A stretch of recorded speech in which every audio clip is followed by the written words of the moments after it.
If you are watching this in the United States, you are probably surrounded by noise about tickers, catalysts, and hot setups.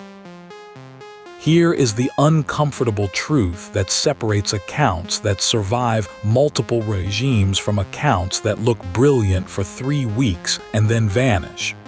Your first edge is emotional regulation, not chart patterns. The market is not a video game with fair response. It is a competitive arena where your nervous system is part of the profit and loss statement. When the Nasdaq rips on a Tuesday afternoon, your body can flood with the same chemistry that helped ancestors run from predators. That chemistry is not optimized for calmly scaling out of a QQQ call spread. It is optimized for motion now, explanation later. Retail traders in the US often train like analysts, but perform like sprinters who forgot the race distance. You can memorize every candlestick name and still donate money because the moment price disagrees with you, your brain treats disagreement like a social threat. This episode is not motivational fluff. It is a practical map for building a mind that can execute a boring plan when the feed is screaming. We will talk about FOMO, revenge trading, identity traps, and the quiet math of expectancy. We will talk about how American market structure, headline risk around CPI and FOMC, and the options complex can weaponize impatience. If you want viral energy, fine. Imagine your worst trade. Now imagine that trade was not caused by the market at all. It was caused by a temporary version of you who panicked, chased, or froze. The good news is that version is trainable. The work is not sexy. It is repetition, measurement, and humility. But the payoff is not just money. It is sleep, relationships, and the ability to look at a red day without narrating your entire self-worth through one closing print. For clarity, this is mindset and process education, not financial or investment advice. Now stay with this. We are going to build a trader who can stand still when everyone else is spinning. Your phone is a slot machine dressed as a research terminal. In the United States, financial media learned a long time ago that calm people scroll less. So the incentives tilt toward urgency. Breaking, exclusive, must act now. For a trader, urgency is a tax. It taxes attention, it taxes decision quality, and it taxes the ability to remember your own rules when the SPY candle goes vertical. This is not a conspiracy rant. It is ergonomics. If your environment rewards impulsive clicks, your trading environment must deliberately reward delayed clicks. That means fewer tabs, fewer chat rooms where strangers brag with incomplete context, and fewer hero trades copied without position sizing. The market will always offer you a story. Sometimes the story is inflation. Sometimes it is AI mania. Sometimes it is a random micro cap promoted by accounts that disappear next week. Stories sell clicks. Your job is to buy and sell risk with a process. When you feel the pull to enter because something feels late, label it. Say it out loud if you have to. This is FOMO, not signal. FOMO is the sensation that opportunity is scarce and time is running out. Professional traders treat time differently. They treat the next session, the next week, the next month as a distribution of opportunities, not a single doorway that just slammed shut. A practical drill is to keep a sticky note on your monitor with one question. What would I do if I were not allowed to open this chart for another hour? If the answer is nothing, then the trade was never an edge. It was a reflex. Reflexes can win sometimes, which makes them dangerous. Random reinforcement teaches bad habits faster than discipline teaches good ones. So slow the feed down on purpose. Batch your news. Silence notifications during execution windows. Treat social finance like alcohol. Fine in moderation, poisonous as a lifestyle. Your psychology cannot outlift an environment designed to exhaust it. FOMO feels like greed, but if you look closely, it is often fear wearing a disguise. Fear of being left behind. Fear of being ordinary. Fear that everyone else found the secret tunnel while you are still reading the manual. In U.S. equities, FOMO spikes hardest when liquidity concentrates into a few names, and the indices grind higher despite reasonable worries. Your brain compresses uncertainty into a simple story. Up equals smart, down equals dumb. That simplification is expensive. Chasing vertical moves is not wrong because vertical moves never work. Sometimes they do. It is wrong because the distribution of outcomes after a vertical chase is usually worse for an unprepared mind. You enter late, you size wrong. You stop too tight because you know your entry is fragile. Then a normal pullback stops you out. Then the move resumes without you. Then you chase again. That loop is a psychological machine designed to extract money from impatience. The fix is not to become a cynic who never participates. The fix is to pre-decide what chase is allowed. For example, you might decide you only buy pullbacks in a defined trend, or you only trade breakouts with a planned ad system, or you only trade indices with defined risk through options, structures you actually understand. The point is that spontaneity feels like freedom, but in markets spontaneity is often just debt.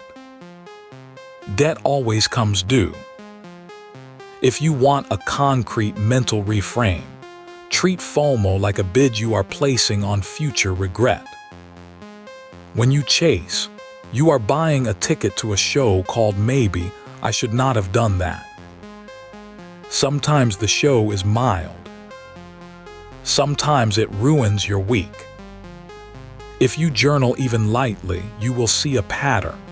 Your worst FOMO trades correlate with fatigue, loneliness, caffeine, or a recent loss you have not metabolized. So the next time your thumb hovers over buy, ask a boring question. Am I rested, hydrated, and following a checklist? If two of those are no, the trade is not a trade. It is a mood stabilizer. Markets sell mood stabilizers at a premium. Revenge trading is what happens when you try to force the market to apologize. The market does not apologize. It does not know you exist. Yet after a frustrating loss, especially one that feels unfair, a trader can enter a state that looks like focus, but is actually rage with a spreadsheet. You tighten your time frame, you increase size, you hunt for a quick win to reset the emotional scoreboard. This is how accounts die quietly in the afternoon session. In the United States, with easy access to leverage and options, revenge trading can accelerate faster than your rational brain can veto it. The first defense is to recognize the physiological signature: heat in the face, narrowed attention, contempt for your own rules, fantasies of immediate recovery. When you notice that signature, the correct move is often to close the platform and take a walk. I know that sounds like advice your dentist would give, but it is cheaper than funding another revenge cycle. If you cannot walk away, use a circuit breaker rule. After 2 consecutive losses, you are done for the day unless a pre-written exception triggers. Not an emotional exception, a written one. Another useful frame is time shift. Ask yourself, would I take this trade tomorrow morning on a fresh chart with no memory of today? If not, it is not a trade. It is an attempt to buy relief.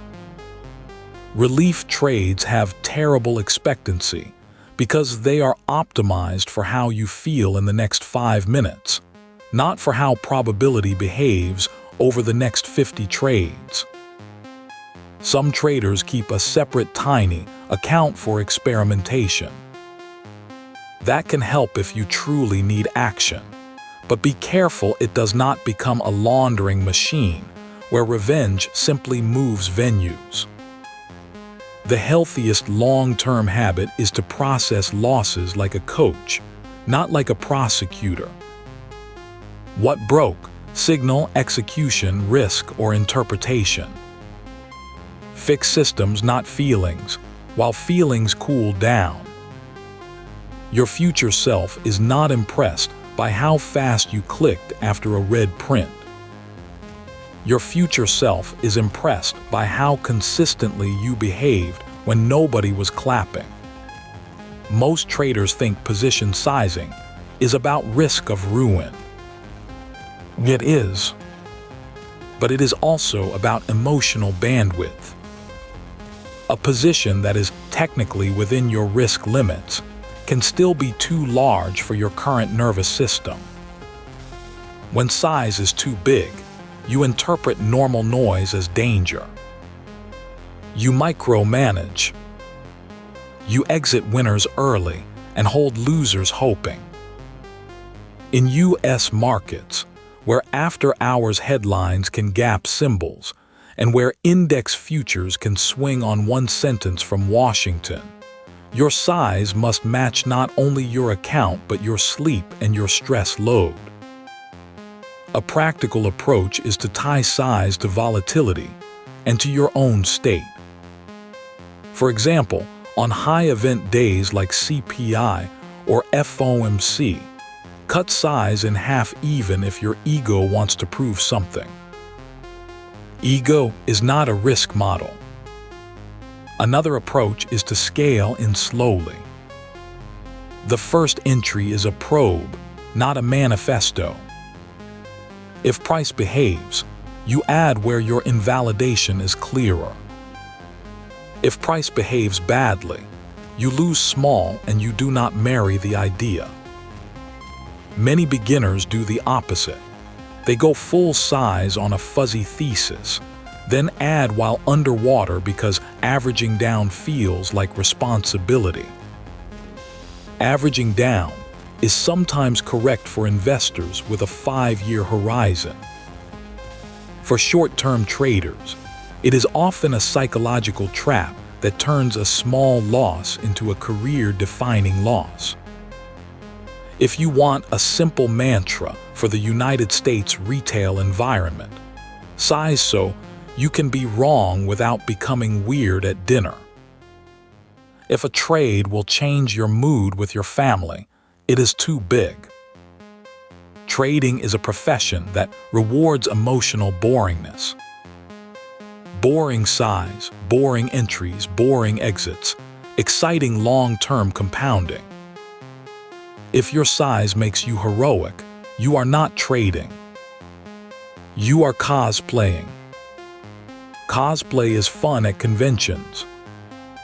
It is expensive on a brokerage statement.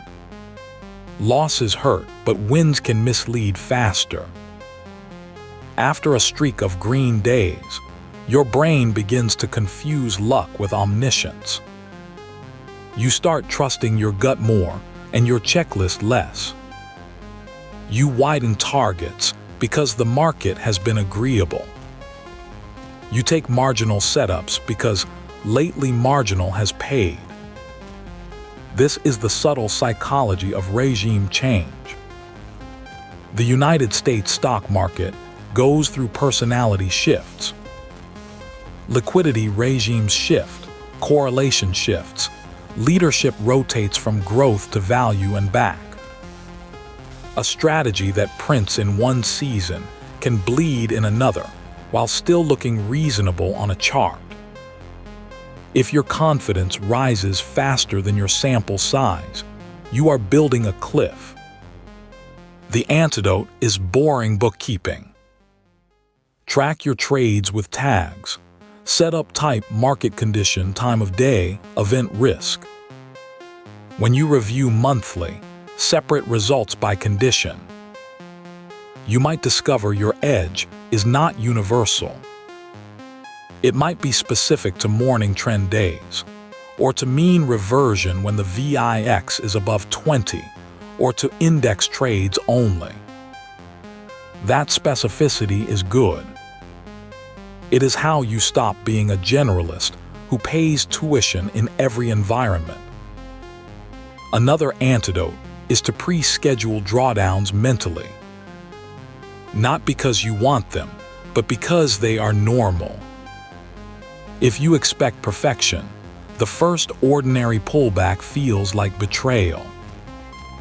If you expect variance, the same pullback feels like weather. Weather still matters, but you do not argue with a thunderstorm. You adjust your sails. Winning streak discipline looks like this. Keep risk constant.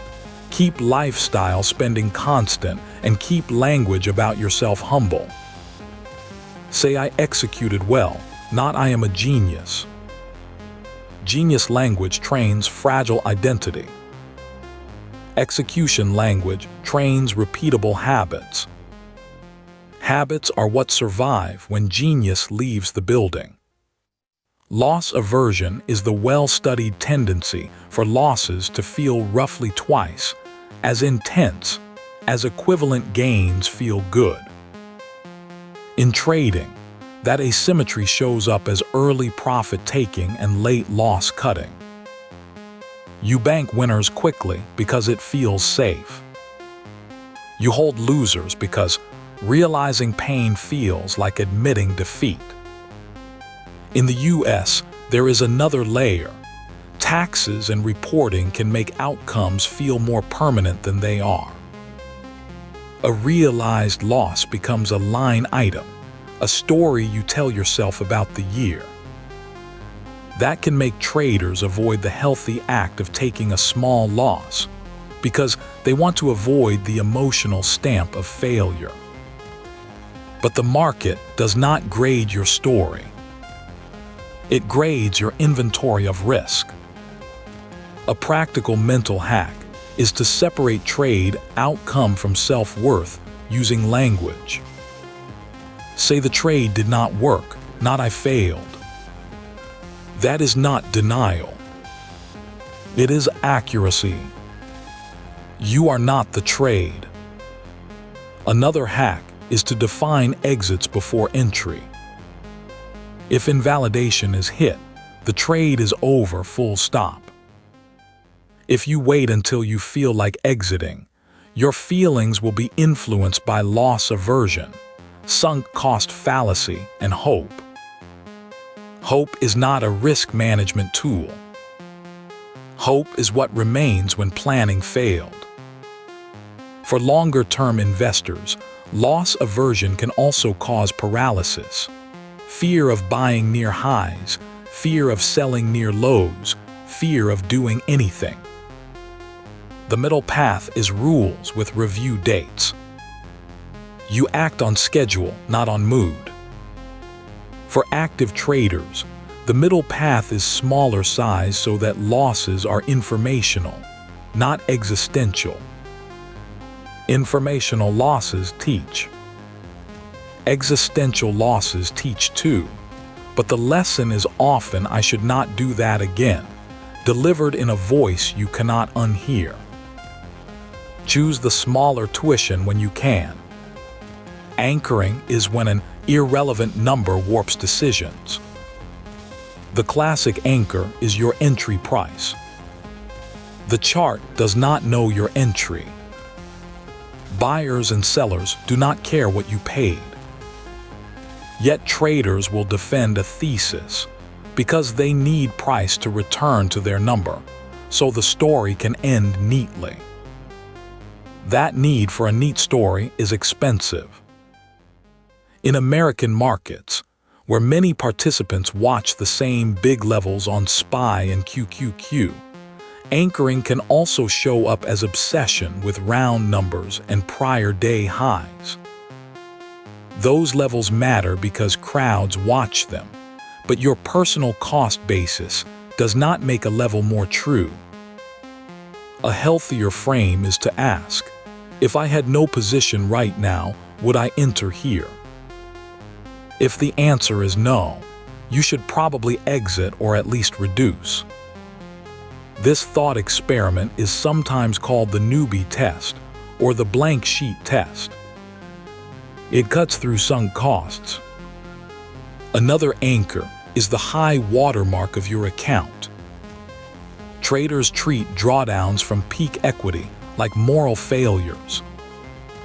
Peak equity often includes variance. Some of that peak was luck dressed as skill.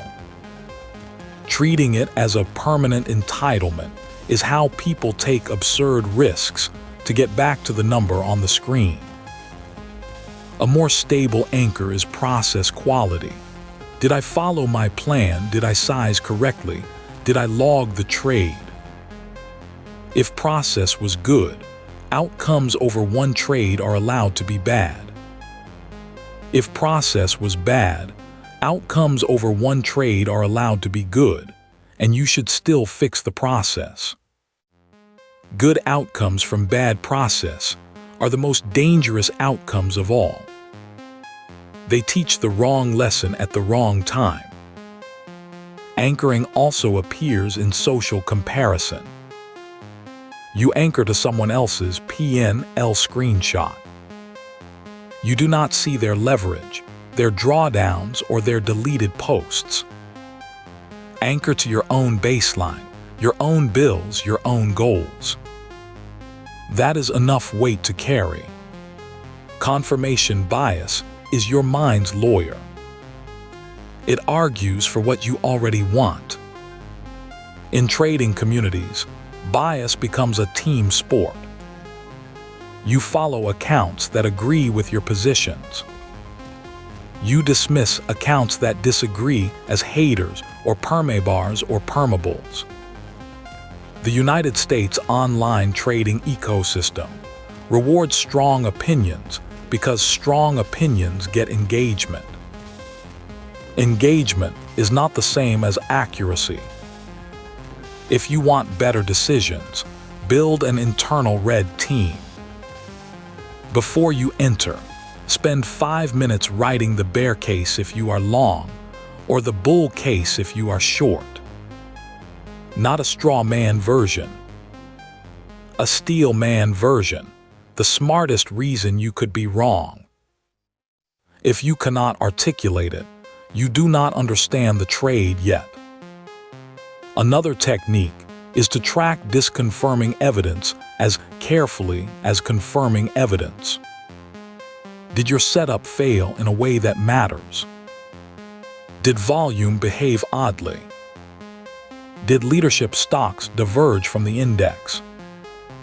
Markets often whisper warnings before they shout. Confirmation bias makes you deaf to whispers, because whispers do not feel as good as cheers. Also watch for narrative possession. When you start rooting for a storyline, like the Fed must pivot or tech must melt up, You become an investor in the story, not in the price. Stories can remain compelling, while price disagrees for longer than you can stay solvent if you fight the tape with pride.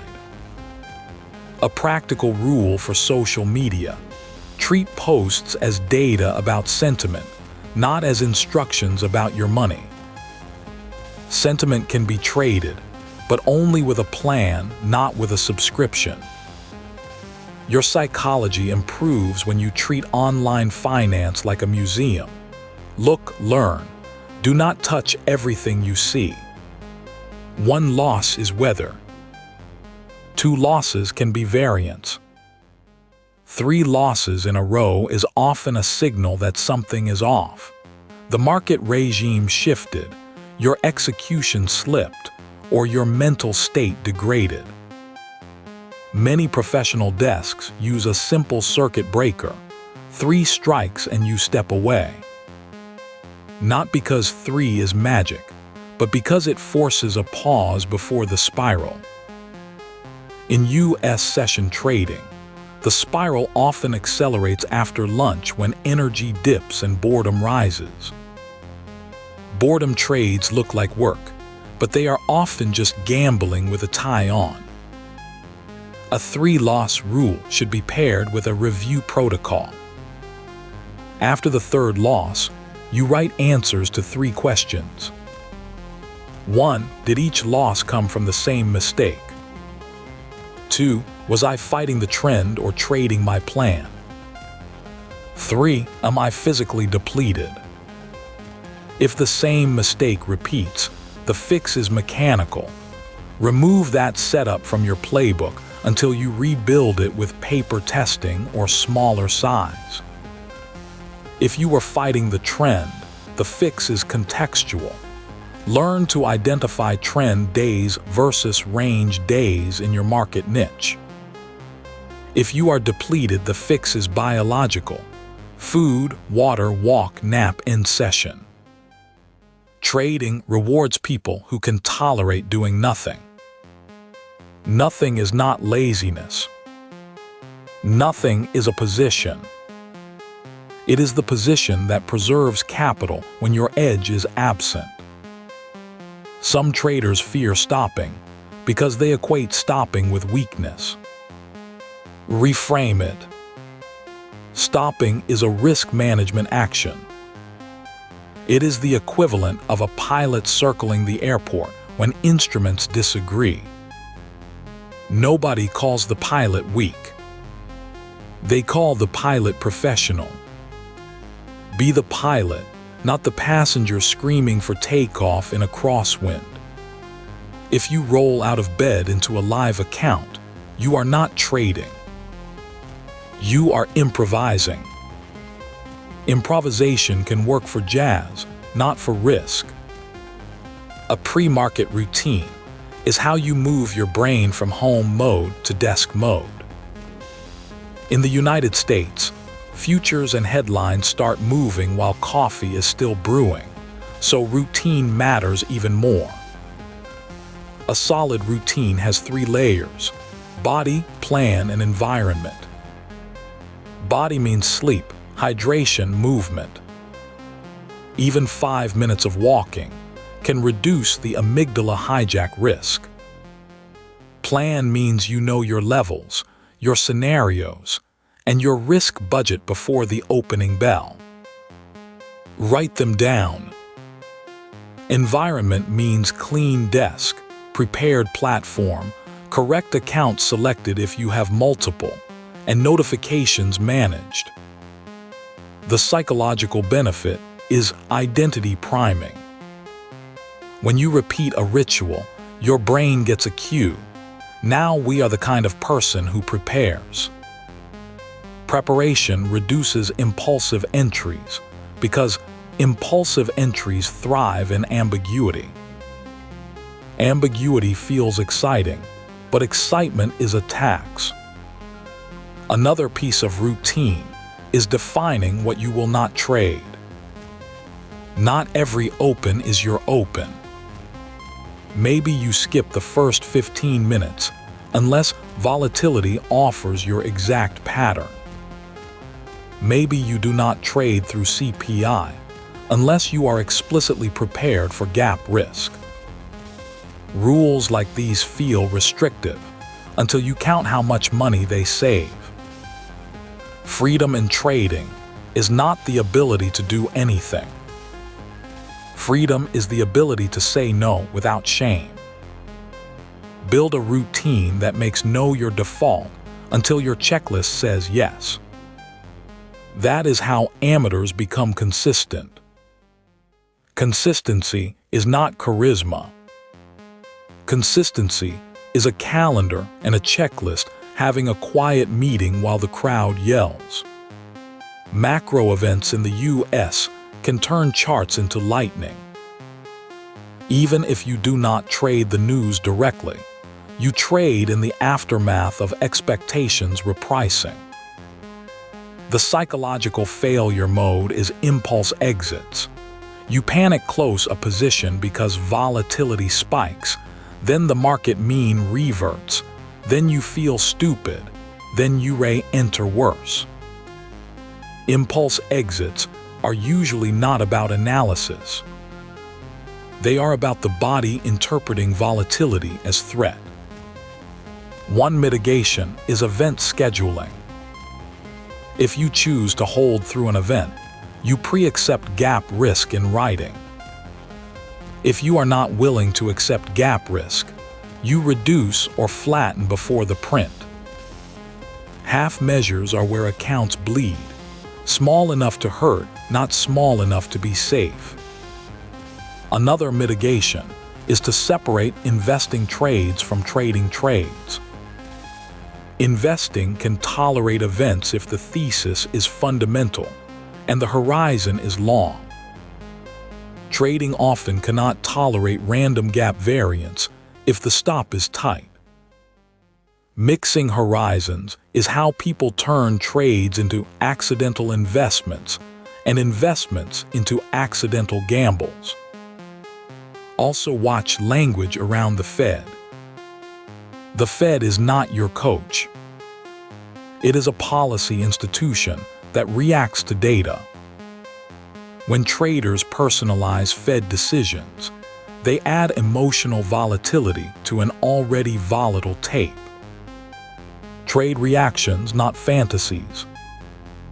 After a big event, consider waiting for structure to form. Let the first violent minutes pass, unless you are explicitly trained for that niche. Many edges appear after the storm, when liquidity returns and trends clarify. Patience is not passivity. Patience is timing. In headline markets, timing is a psychological skill disguised as a technical skill. Tilt is the invisible state where you are still clicking, but you are no longer fully there. You are half in the trade and half in a storyline about proving something. The fix is to downshift. Smaller size, slower time frame, fewer markets, or complete stop. Downshifting is psychologically hard because it feels like retreat. Reframe it as gear selection. You do not drive uphill in fifth gear. You drop gears to control torque. Trading torque is leverage and frequency. When your mind is hot, torque destroys traction. In US 0 and 1-day options environments, torque is always available, which makes downshifting a skill that must be practiced on purpose. If you only downshift after damage, you are not managing risk. You are doing damage control. Damage control is more expensive than prevention. Prevention looks like hard caps on daily loss, hard caps on contracts, and hard caps on screenshots you are allowed to look at while trading. Another tilt signature is speed reading charts. You jump timeframes hunting for a reason to stay in a trade. That is not analysis. That is bargaining. Bargaining with the market is not a winning strategy because the market does not negotiate. A useful practice is to set a 2-minute timer before any size increase or any stop move. Those 2 minutes are not magic. They are a gap for the prefrontal cortex to come back online. Many bad decisions die in a 2-minute gap because the emotion spike passes. If you still want the action after 2 minutes, fine, but now it is closer to a choice than a reflex. Traders love stories about instinct. Instinct is overrated. Most consistent performance comes from trained responses, not mystical gut feelings. Train downshifting the same way you train entries. Repeat it until it feels normal. Identity is sticky. When you tell yourself, "I am a trader," your brain starts protecting that identity the way it protects family or politics. A red day becomes an attack on who you are. A green day becomes proof you are special. Both distort learning. A healthier identity is smaller. I am a person who follows a process. That identity can lose without collapsing because the process can be improved. This sounds like semantics, but semantics steer emotion. In American culture, hustle identity is rewarded. Markets punish hustle without edge. Hustle makes you overtrade. Overtrading feels productive. Productivity feelings are addictive. If you want longevity, separate hours logged from quality decisions made.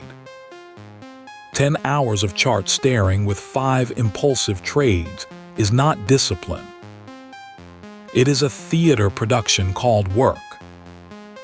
Another identity trap is the smart person trap.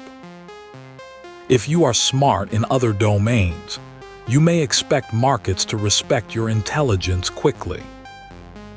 Markets respect patience and humility more than IQ.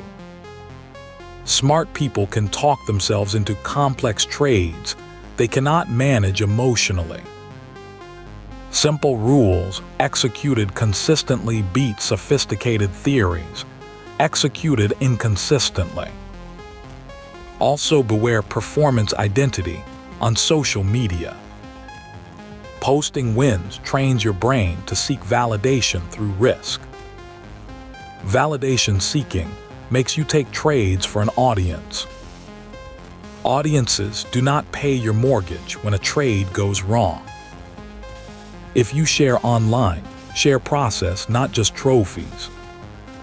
Trophies attract envy. Process attracts the right community. The right community reduces loneliness without feeding delusion. That balance matters because isolation increases impulsive behavior, but the wrong crowd increases reckless behavior. Choose your mirrors carefully. The mirror you trade in front of shapes the trader you become. Expectancy is the cold math that keeps psychology honest. In simple terms, it combines win rate and payoff so you can ask, over many trades, does this behavior print money or burn it? If you do not estimate expectancy, you will interpret results with stories. Stories are persuasive and often wrong. A trader can win for weeks with negative expectancy by taking huge risks that eventually break the account. Another trader can lose for weeks with positive expectancy if variance is wide, then recover over a larger sample. The psychological challenge is to live inside variance without abandoning a good process or clinging to a bad one. That requires record keeping basic enough that you will actually do it. Date, setup, Entry reason, exit reason, screenshots optional, notes on mistakes. In the United States tax reality, some traders avoid journaling because it feels like evidence. Reframe journaling as training data, not courtroom testimony. You are allowed to be human. You are not allowed to be blind.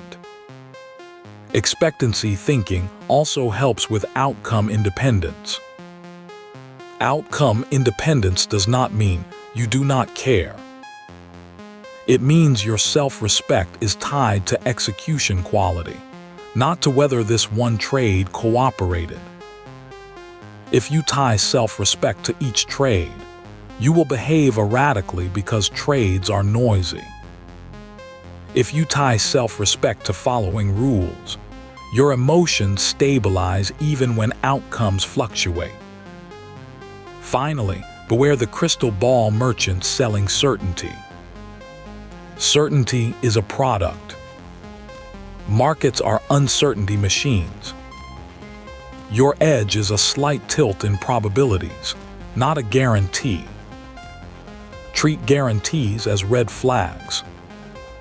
Treat probabilities as adults. Adults plan for rain on sunny days. Children get angry at clouds. Build an adult system.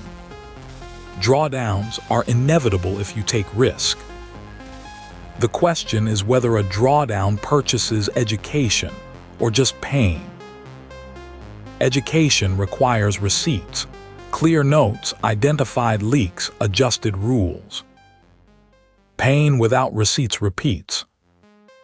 In U.S. bull markets, drawdowns can feel like personal insults because the index recovers faster than your basket. That comparison fuels bad decisions, chasing leaders late, doubling leverage, switching strategies weekly. A healthier metaphor is tuition. Tuition is expensive, but it should change you. After a drawdown, run a post-mortem with 3 headings. Behavior: did I violate size, time, or setup rules? Environment: was I distracted, sick, or trading through incompatible events? Edge: did the market regime change such that my edge genuinely weakened? The third heading protects you from 2 extremes.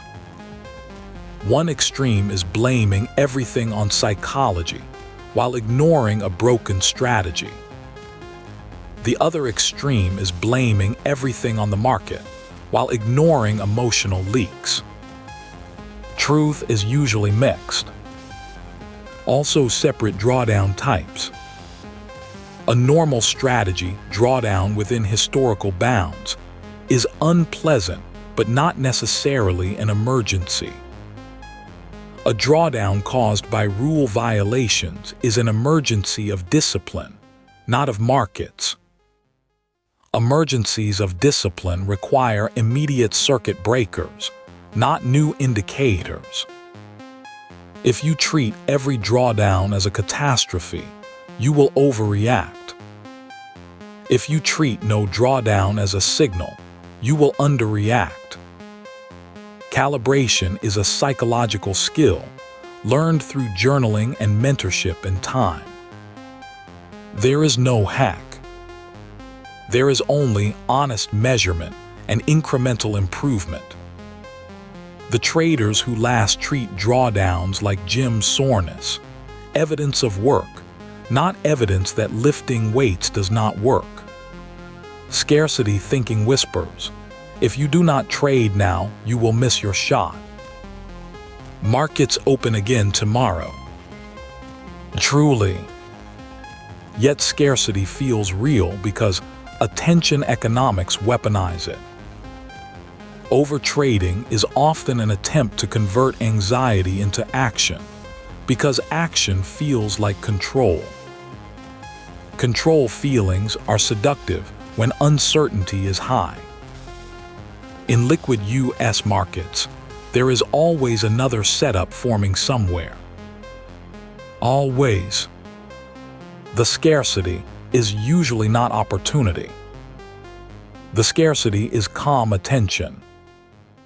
When you overtrade, you dilute attention across marginal setups.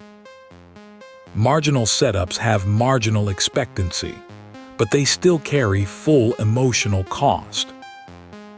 That is a bad trade, even if a few of them win. A practical antidote is a trade budget. You are allowed only in trades per day unless a rare A+ setup appears, and you define a plus in advance. Another antidote is to schedule boredom on purpose. Sit in front of the chart without clicking. Practice watching impulses rise and fall. Meditation cliches exist because attention training works. You are not trying to become a monk. You are trying to become someone who can notice an urge without obeying it. Urge obedience is how size creeps, stops drift, and rules dissolve. Also, examine life scarcity. If you are financially stressed, your brain will push you to force returns. Forced returns look like gambling. Sometimes the real fix is a job, a budget, or smaller goals, not a hotter strategy. Markets reward patience more when your life does not depend on every candle. Reduce dependency, reduce desperation, improve decisions. It is not romantic advice, but it is real. Social media rewards spectacle. Huge wins, fast cars, loud confidence. Consistency rewards boredom. Same risk, same prep, same review cadence. If you want a channel that grows in the United States, spectacle gets views. But if you want an account that grows, boredom gets compounding. The psychological trick is to celebrate process milestones, not just dollar milestones. Process milestones look like 30 days of journaling, 10 trades executed exactly to plan, a month with no rule violations. Dollar milestones are noisy. A lucky month can make a fool feel wise. A rough month can make a wise trader feel foolish. When you celebrate process, you stabilize identity and reduce emotional swings. Another boring tool is checklists. Checklists feel childish until you realize pilots use them, because human memory fails under stress. Your brain under a live PNL swing is not more reliable than a pilot on approach. Build a checklist for entries, exits, and shutdown. Include absurd basics: correct symbol, correct direction, correct account, news window acknowledged. Many expensive mistakes are stupid mistakes prevented by a checklist. Also, embrace repetition. Repetition trains intuition that is actually pattern recognition, not mysticism. Mystical intuition is often just unrecognized confidence bias. Pattern recognition intuition is slower to form but more trustworthy because it is tied to data you collected yourself. Finally, boring discipline includes lifestyle choices: sleep, alcohol, exercise, relationships. You are not separate from your biology. A trader who trades like a machine while living like a tornado will eventually leak stress into clicks. You do not have to become a wellness influencer. You just have to stop pretending the body is irrelevant. It is the platform your mind runs on. 0 days to expiration options on major US indices can feel like a video game with instant feedback. That feedback loop trains short-term reward seeking. Short-term reward-seeking trains, impulsive sizing. Impulsive sizing trains, blown accounts. The psychology here is acceleration. You can be right on direction and still lose because path and timing matter more in short-dated convexity. That mismatch between being right and making money creates confusion, and confusion creates revenge behavior. If you trade short-dated options, you need a different emotional contract with yourself. You are choosing variance on purpose. That means your risk per trade must be smaller in notional terms than you think your ego can tolerate, because your ego will lie. Also watch the language of lotto tickets. Lotto language is honest about gambling. Euphemisms like strategic lottery are still lottery. There is a place for convex trades in advanced playbooks, but advanced playbooks require advanced emotional regulation. Beginners who start at 0 DTE often learn expensive lessons quickly because the market does not grade on a curve.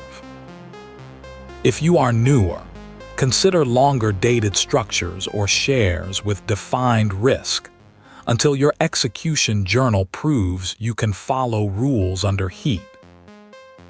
Another mind game is frequent small wins that hide tail risk. Many short gamma behaviors feel like printing until a single day removes weeks of gains. That pattern can break psychology because it feels unfair. It is not unfair. It is the shape of the distribution you chose. Choose distributions you can live through emotionally, not only ones that look profitable on paper. Paper does not include your stomach on a gap open. People say I am not patient as if patience were DNA. Patience is trained behavior. It is the ability to tolerate uncertainty without grabbing the nearest narrative or trade. In markets, patience shows up as waiting for your setup, waiting for your price, waiting for your exit plan, waiting through chop without forcing. For United States session traders, chop is common midday. The psychological trap is action addiction during chop, because sitting still feels like missing life. Chop is not life. Chop is weather. You do not need to trade weather. You need to trade your edge window. Define your edge window in advance. Maybe it is the open, maybe it is power hour, maybe it is specific events. Outside that window, your job is research, review, or literally anything else that pays your brain without paying commissions. Another patience practice is delayed gratification drills in small areas of life. Delayed phone checks, delayed snacks, delayed arguments. These are not moral lectures. They are attention gym sets. Attention is the scarce resource trading steals. If your attention is fragmented all day, your trading will be fragmented too. Patience also pairs with acceptance. Acceptance does not mean liking a loss. It means refusing to burn extra capital fighting reality. The market owes you nothing. Your plan owes you consistency. Consistency is the only fair expectation you can enforce. Everything else is negotiation with randomness. Negotiation with randomness is a bad use of a Tuesday. In the United States, taxes can distort trading psychology because realized gains and losses become official. Traders may hold losers into the new year or realize gains in awkward patterns to soothe paperwork feelings. None of that is moral failure, but it can become market failure if tax planning overrides risk planning. The principle is simple: trade for expectancy first, then optimize taxes with professionals. If you reverse that order, you will keep bad positions and cut good ones because the calendar said so. Also watch for shame spirals after a bad year. Shame makes people hide from statements, avoid journaling, and double down on risky behavior to erase the feeling quickly. The exit from shame is structured honesty. Small steps, accurate numbers, a plan written in plain language. If you need help, tax preparers and therapists are not signs of weakness. They are tools. Markets already punish mistakes. You do not need to punish yourself twice. Another subtle issue is comparing after-tax results to influencers who post before-tax brags.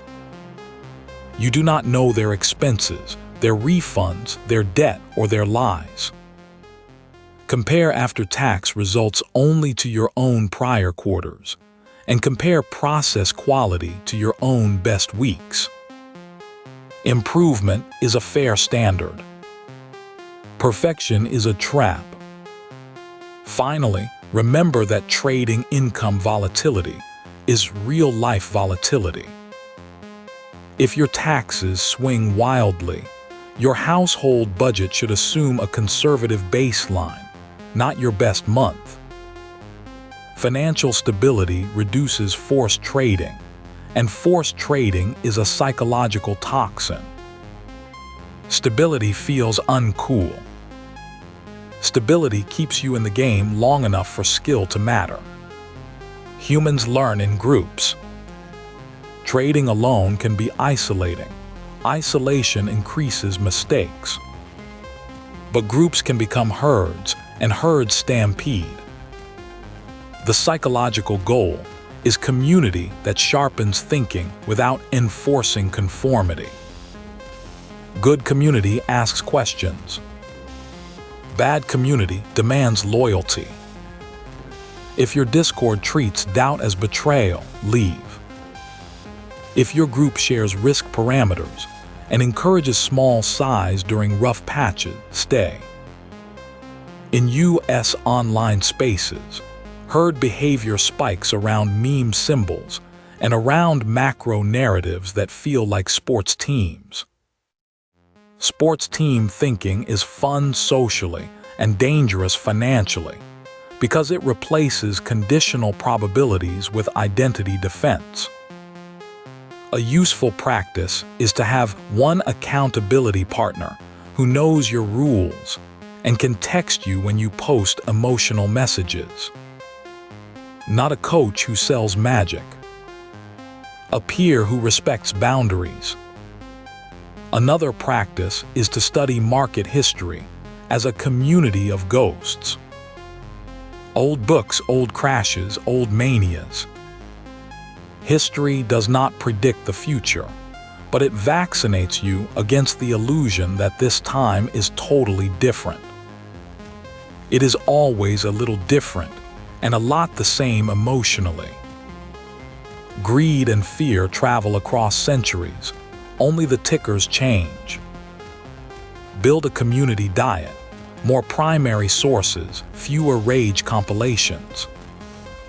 More data review, fewer PNL flex threads. More sleep, fewer midnight margin checks. Your attention is the herd fence. Mend the fence, and the herd stops eating your account. Walking away is not quitting. It is completing a risk shift from active to inactive. Many traders cannot stop because stopping feels like surrender. Surrender language is wrong. Stopping is a trade decision with a positive expectancy for your life. Define stop rules before the day begins. Daily loss limit, daily win lock, time stop or energy stop. A time stop means you end at a clock even if you feel fine, because feeling fine late at night is not the same as judgment staying fine. An energy stop means if you notice irritability, hunger, headache, or repeated mistakes, you end even if loss limit is not hit. In the United States, after-hours markets tempt people to keep playing because the screen is still open. Availability is not invitation. If your edge is RTH only, then after hours is entertainment unless you have a separate written plan. Entertainment and money should not share the same wallet without a firewall. Another walk-away moment is post-big win euphoria. Euphoria raises risk appetite. Many blowouts follow good days because confidence loosens rules. Consider a rule. After a personal best day, you are done. Lock the win emotionally by changing environment. Gym, walk, cook, anything that moves your body out of the chair. The chair is where overconfidence clicks by again. Also teach yourself an ending ritual. Save charts, export notes, write one-sentence summary. What I learned today. Rituals signal closure to the nervous system. Without closure, the mind keeps simulating trades while you try to sleep. Poor sleep becomes tomorrow's tilt fuel. Walking away is how you protect tomorrow's you from tonight's adrenaline. Adrenaline is a terrible long-term portfolio manager. Elaborate journals fail because they feel like homework. The best journal is the one you maintain.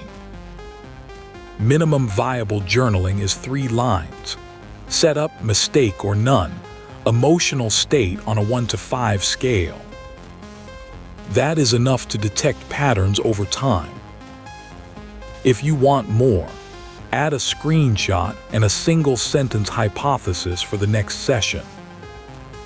In U.S. tax and audit reality, some traders fear writing mistakes down. Write them anyway with private storage. The point is learning, not publishing. Patterns you will discover. Mistakes cluster around certain times, certain symbols, certain moods. Once you see clusters, you can change environment or rules instead of relying on willpower. Willpower is a battery. Rules are a wall outlet. Another journaling angle is pre-session intentions. Write one intention. Today I protect capital first. Intentions are not magic, but they prime attention. Attention priming reduces impulsive trades because impulses thrive in blank mental space. Also review weekly, not only daily. Daily reviews can become emotional echo chambers. Weekly reviews reveal drift, slow loosening of stops, slow increase of size, slow abandonment of sleep. Drift is how good traders become ex-traders without noticing, until a margin call arrives. If journaling feels embarrassing, good. Embarrassment means you are touching truth. Truth is cheaper than denial. Denial charges interest daily through bad trades. Pay truth early. It is the lowest interest loan you will ever find. Risk of ruin sounds mathematical, but most people only learn the math after feeling the feeling. The feeling is dread mixed with disbelief. This cannot be happening to me. The truth is it can happen to anyone who stacks leverage, correlation, and liquidity risk without noticing. In American markets, correlation spikes in crises. Everything that looked diversified suddenly rhymes downward. Psychology pushes traders to increase risk after losses to recover faster, which raises ruin probability exactly when emotions are weakest. The fix is non-negotiable risk caps and non-correlated life savings. Not financial advice, but survival advice. Your trading account should not be your entire net worth unless you truly accept professional-level volatility. Even professionals diversify. Also learn to recognize hidden leverage, margin, short options, concentrated single-stock risk paired with a leveraged lifestyle. Ruin is not only zero account. Ruin is also forced exit from trading, because bills require steady income you no longer have. That softer ruin still hurts. If you are building a long game, build runway. Runway reduces desperation. Desperation makes every candle look like a lifeline. When every candle looks like a lifeline, you will grab the wrong ones. Risk of ruin management is how you keep the game playable long enough for skill to emerge. Skill rarely emerges in 1 month. It emerges across seasons. Seasons include boredom, fear, greed, and randomness. You need a seatbelt for all 4. The seatbelt is size, diversification, rules, and humility. Humility is not self-hatred. Humility is accurate self-measurement under uncertainty. If you made it this deep into a long session on trading psychology, you are already unusual. Most people want a shortcut. Markets distribute rewards to people who can tolerate delayed gratification and repeated humility. That is the unglamorous core beneath every viral chart.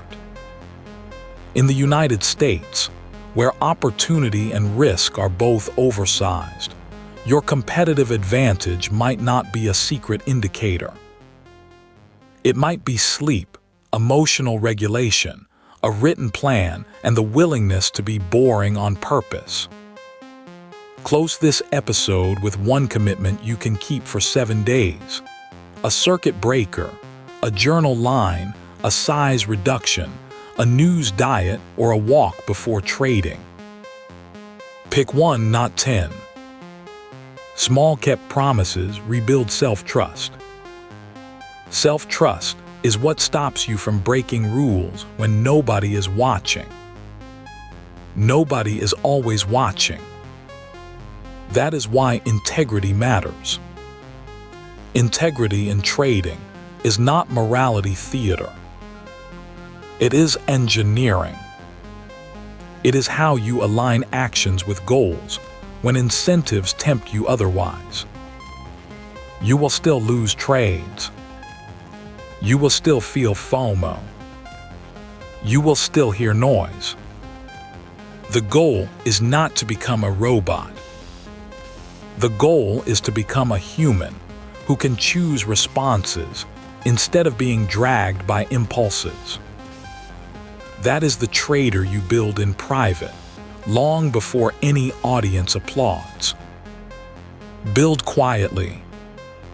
Measure honestly. Trade small until consistency whispers that you are ready. When consistency whispers, you can scale. Until then, protect the person who will still be here after the charts close.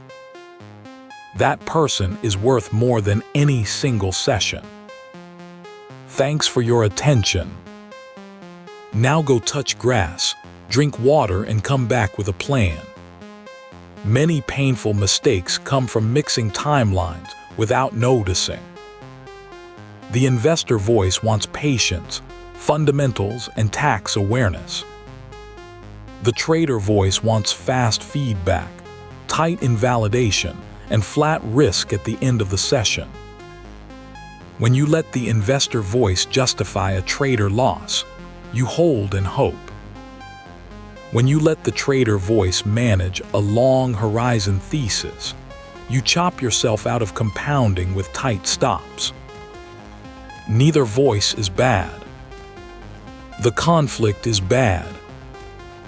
In the United States, people often start as investors in index funds, then drift into short-term trading because it feels more active and more adult somehow. Activity is not adulthood. Clarity is adulthood. Decide which game you are playing on each position and write it down at entry. If the answer is investor, your risk is portfolio level and your metric is years.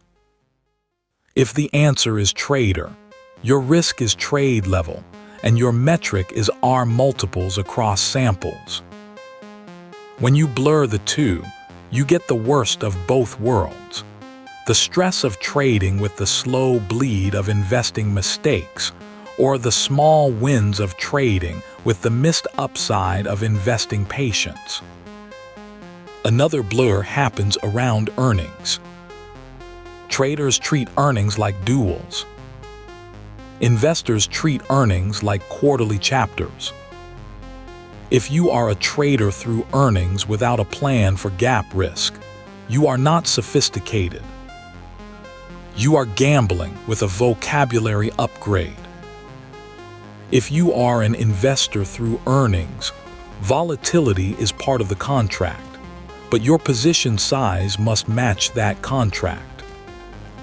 Psychological peace comes from alignment. Your time horizon, your risk model, and your self-story should point the same direction. If they point different directions, you will feel torn every candle. Torn traders click randomly. Random clicks fund patient traders on the other side of the trade. Choose your side on purpose, not by accident after midnight on a Tuesday. When implied volatility spikes, beginners feel punished. Intermediate traders feel excited. Professionals feel cost and opportunities at the same time. The psychological upgrade is to treat volatility as information about disagreement, not as a moral judgment from the universe. In U.S. index markets, volatility clusters around uncertainty, elections, bank stress headlines, inflation surprises, geopolitical shocks. Your job is not to predict every shock. Your job is to survive shocks without breaking rules. Survival psychology includes pre-mortems. Before you enter, imagine the trade going wrong immediately. What will you do? If you do not have a crisp answer, your size is too large or your plan is too vague. Vague plans feel flexible. They are actually fragile under pressure. Another volatility mindset is to separate signal volatility from noise volatility. Noise volatility is random chop that stops people out who are too tight for their time frame. Signal volatility is directional expansion that rewards prepared trend systems. Many traders use one-stop style for both environments and then blame volatility. Volatility did not fail you. Mismatch failed you. Mismatch is fixable with regime notes, trending day checklist, range day checklist, event day checklist. Checklists again, yes, because stress shrinks working memory. Shrunk working memory makes you forget what you knew calmly an hour earlier. Also watch how volatility changes your language. If you start calling the market insane, you are externalizing responsibility. Externalizing responsibility slows learning.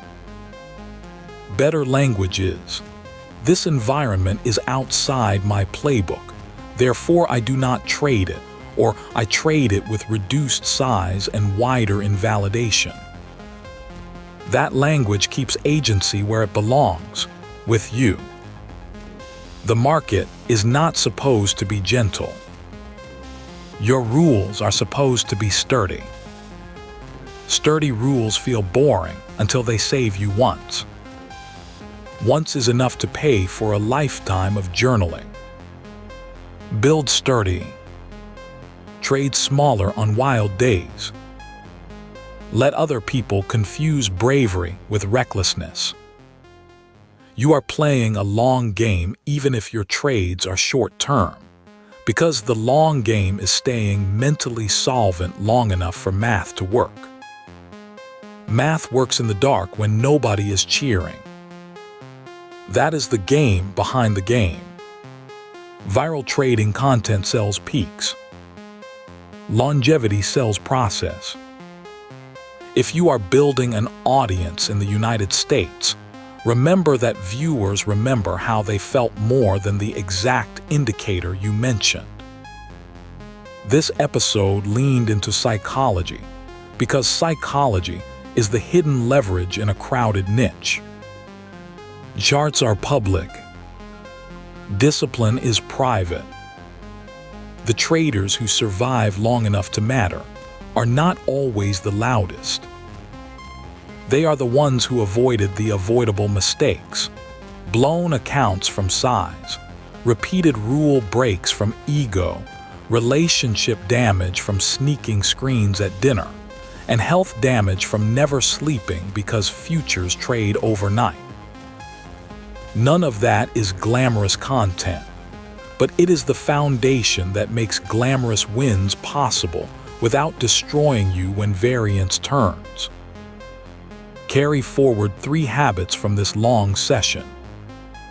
First, write your rules in plain English and read them weekly. Second, measure your behavior separately from your profit and loss for at least 1 month. Third, treat every strong emotion as a yellow light, not a green light. Yellow means slow down and check the checklist. Green means execute. Red means stop. Most people treat yellow like green because slowing feels like losing. Slowing is how you avoid losing big. If you want a final reframe, think of trading as a craft shop, not a casino. Casinos optimize for impulse. Craft shops optimize for repetition, measurement, and incremental mastery. You are allowed to enjoy the craft. You are allowed to want money. But if you chase money without craft, money tends to run away. Build craft in private. Let money arrive as a lagging indicator of good habits. That is how you turn psychology into an edge instead of a leak.